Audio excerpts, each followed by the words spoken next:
नीरज मिश्रा जी, ये जो संगीत रागी कह रहे हैं कि राहुल गांधी लगातार इस तरीके के ट्वीट कर रहे हैं कि या तो वो जनता को भड़काना चाहते हैं या फिर कांग्रेस के कार्यकर्ताओं के मन में विद्वेष भरना चाहते हैं मौजूदा सरकार के खिलाफ। तो ऐसा करके संगीत रागी का इशारा ये है कि वो यहां पर भी इस तरीके की हिंसा को बढ़ावा देने के शायद पक्षधर होते जा रहे हैं, ऐसा उनकी आशंका है। वरना वो ये आरोप नहीं लगाते कि आप जनता में विद्रोह की भावना भर रहे हैं या कार्यकर्ताओं में गुस्सा भर रहे हैं। क्या ये सच है?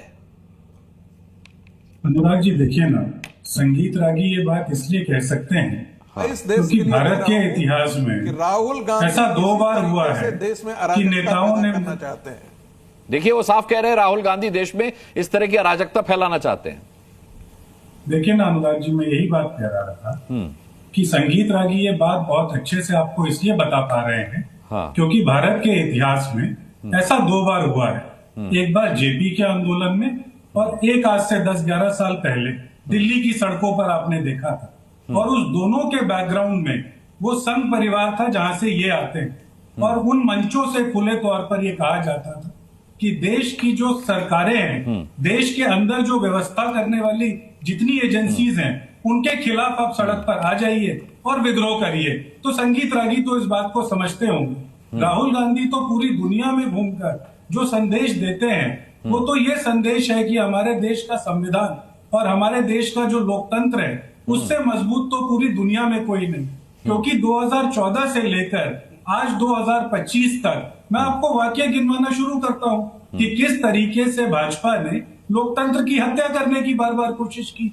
वो चाहे एजेंसियों के दुरुपयोग से हो, चाहे आप जैसे ईमानदार पत्रकारों के साथ जो किया हो उस तरीके से हो। और देश के अंदर जो सबसे बड़ा आंदोलन अभी चल रहा है कि वोट चोरी के साथ देश में एक सरकार काबिज है, तो ये तो सब लोकतंत्र। लेकिन बड़ा दुर्भाग्य है नीरज मिश्रा जी, इस आंदोलन में विपक्षी पार्टियों के अलावा कोई नजर नहीं आ रहा। मतलब इस आंदोलन में मैं देखना चाह रहा हूं कि जनता कहां है सड़कों पर वोट चोरी के मुद्दे को लेकर के, तो वो मुझे नजर नहीं आ रही जनता नहीं। आप देशव्यापी आंदोलन इसे बता रहे हैं तो मैं भी देखना चाहता हूं देशव्यापी आंदोलन कहां है और कैसे है, ये कैसे परिभाषित कर रहे हैं आप इसे?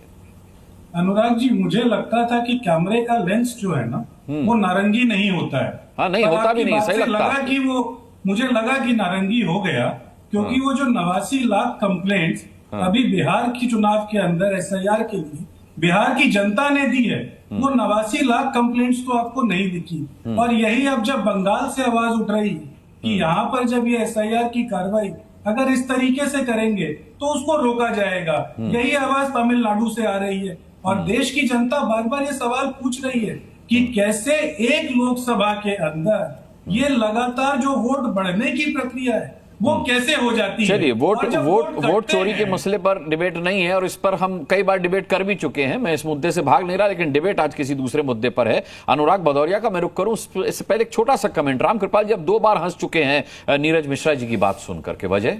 मैं केवल ये कह रहा हूं कि नीरज जी ने भी जो बात कही कि 2 बार इस तरह का हो चुका है। एक बार वो जेपी मूवमेंट की बात कर रहे थे, तो मैं उनसे विनम्रता से कहना चाहता हूं जेपी मूवमेंट जो था वो कांग्रेस की तानाशाही के खिलाफ ही हुआ था। एक बात तो आप ध्यान रख लीजिए। और जेपी मूवमेंट कहीं से भी उसकी वो हिंसक नहीं था। जेपी मूवमेंट के समय हम भी थे उसमें और मैंने देखा हुआ है। बाद में यहाँ इवन की इंदिरा गांधी ने जब इमरजेंसी भी लगा दी, जेपी मूवमेंट का अगर आप नारा सुनते, आओ युवक श्रमिक नागरिकों इनकलाब का नारा दो, गुरजन शिक्षक बुद्धिजीवियों अनुभव भरा सहारा दो, फिर देखें हम सत्ता कितनी बर्बर है बौराई है, तिलक लगाने तुम्हें जवानों क्रांति द्वार पर आई है। देखिए, उसकी तुलना आप नेपाल और फ्रांस के इस तरह के करते हैं। और अभी आपने कहा कि 11 साल पहले या कौन शाहीन बाग को आप कह रहे थे या जो भी है, वो भी देखिए, वो भी आप देखिए कि सत्ता में किस कदर वो अपने आप फुस हुआ, क्योंकि उसका कोई आधार नहीं था। न तो कहीं दमन किया सरकार ने, न कुछ, वो उसका बिना आधार के था वो। और एक मैं बात फिर इसको दोहराना चाहता हूं कि जो सबसे बड़ी पूंजी थी कांग्रेस की और सीपीएम की, मार्क्सवाद की, वो थी कि एक जो सॉफ्ट सोशलिज्म मोदी ने बिना कोई नाम लिए जिसकी घोषणा इंदिरा गांधी ने कही थी, बैंकों का राष्ट्रीयकरण इसलिए किया था कि गरीब का खाता खुले, वो खाता मोदी ने आके खोला। तो जो डिस्कंटेंट कहीं से भी थोड़ा बहुत था भी।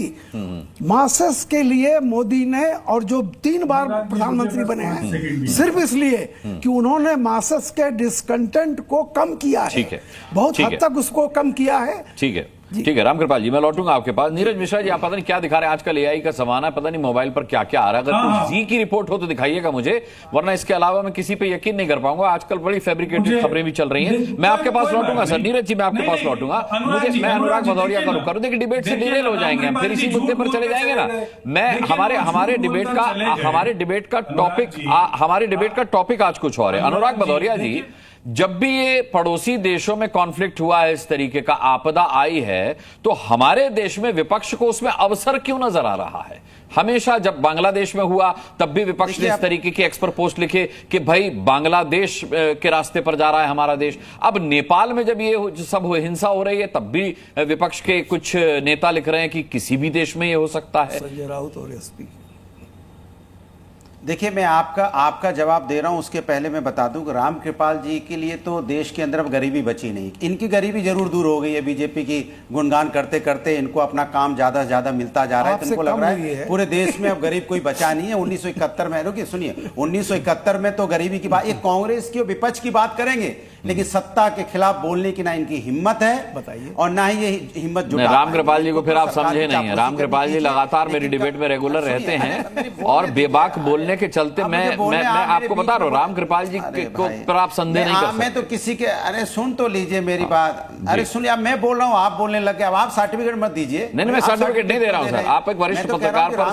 सवाल खड़ा कर रहे हैं, बोलने दीजिए ना। तो एक छोटा पत्रकार होने के नाते मेरा ये फर्ज है कि मैं आपको याद दिला दूं। अब आप अरे यहाँ पत्रकार की बात नहीं हो रही, आप मुझे बोलने दीजिए, मुझे अपनी बात कहनी ना। यहाँ छोटा है ना कोई बड़ा है, यहाँ पे हम सब हिंदुस्तानी अपनी बात कह रहे हो, कहने दीजिए, कम से कम इतना तो सम्मान कीजिए। सवाल है कि रामकृपाल जी को अपनी बात कहनी है, गुणगान करना, सरकार का गुणगान करें, उनको जो फायदा मिलता है लेना है लें, लेकिन कम से कम जब सत्ता के खिलाफ बात करनी हो तो हिम्मत जुटाएं सत्ता के खिलाफ बात करने के लिए।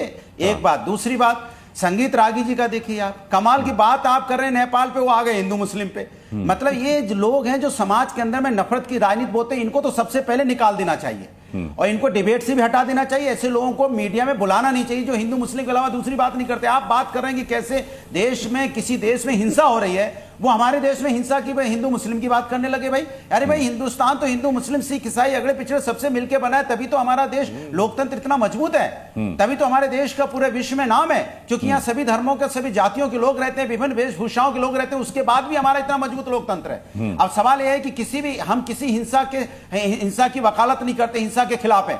हिंसा सिर्फ जान माल का ही नुकसान नहीं करती, हिंसा समाज का सौहार्द का वातावरण खराब करती है, कानून व्यवस्था खराब करती है और लोकतंत्र की नींव कमजोर करती है।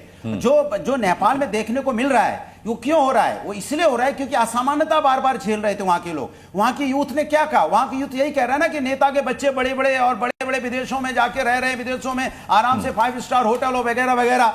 तो यही तो है, वहां पे असमानता ज्यादा देखने को मिली। पता है 21% बेरोजगारी, 20% वहां पे आप देखिए किस तरह की महंगाई है। तो जब इस तरह की बेरोजगारी होगी वहां पे, 20% और 21% की गरीबी होगी, तो जाहिर सी बात है असमानता होगी। तो यूथ ने वहां आवाज उठाई। लेकिन मैं इसके फिर बोलता हूं, मैं हिंसा के खिलाफ है, लोकतांत्रिक तरीके से अपनी बात कही जा सकती है। हिंदुस्तान अलग देश है, हिंदुस्तान में हर बात लोकतांत्रिक तरीके से हम लोग कहते हैं। हम सरकार के विरोध में रहते हैं, सरकार से विरोध करते हैं। सरकार अपनी ताकत का दुरुपयोग भी करती है विपक्ष के साथ, वो अपनी सरकारी एजेंसियों का भी दुरुपयोग करती है, उसके बाद भी विपक्ष को जेल में डालती है। फिर भी हम लोकतांत्रिक तरीके से, क्योंकि हम हिंदुस्तान के संविधान और हिंदुस्तान की संस्कृति और हिंदुस्तान को, कानून को मानने वाले लोग हैं, फिर भी हम सरकार का विरोध करते हैं। लेकिन हम रामकृपाल जैसे लोग या यहाँ पे रागी जैसे लोग सरकार का राग गाने के लिए नहीं आते। आप भी सम्मान रखिए, फिर मैं आपसे निवेदन करूंगा। तो लीजिए मेरी बात। अब नहीं, रामकृपाल जैसी लोग तो ऐसी बातें कर रहे हैं ना, वो कह रहे गरीबी 1971 में गरीबी का नारा दिया था। अरे सर 2025 चल रहा है, 2014 से भारतीय जनता पार्टी की सरकार है। 30 साल का, अगर हम 30 साल ले लें तो लास्ट 30 सालों में 18-19 साल से बीजेपी की सरकार है, 11 साल खाली कांग्रेस विपक्ष की सरकार रही है। तो 19 साल में आपने गरीबी क्यों नहीं दूर की जो नारा दे रहे थे?